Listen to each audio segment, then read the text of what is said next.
ayun na nga, etong si Inday Hailey, ayang mag-yellow cup. Mahilig kasi itong mag-pizza.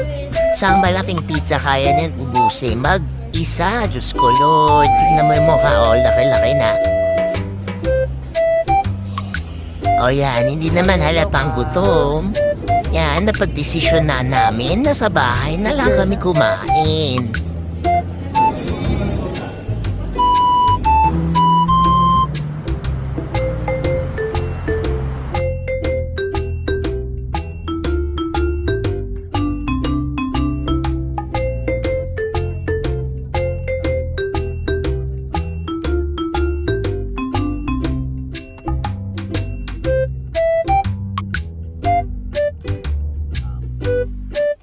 Ayan tignan mo, siya lang uubos niyan. Nahiya pa kaming manghingi ng tig-isang slice. Wow, ang sarap, tignan mo. Excited na. Tamo? Sarap daw, thumbs up. Diba?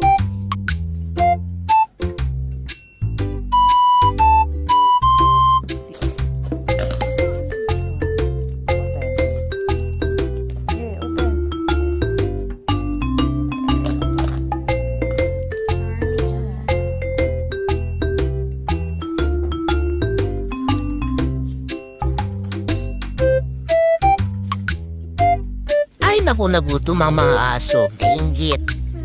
Tignan nyo yung pizza niya. Ilang slice lang ang natira. Diba? Diba hindi siya gutom?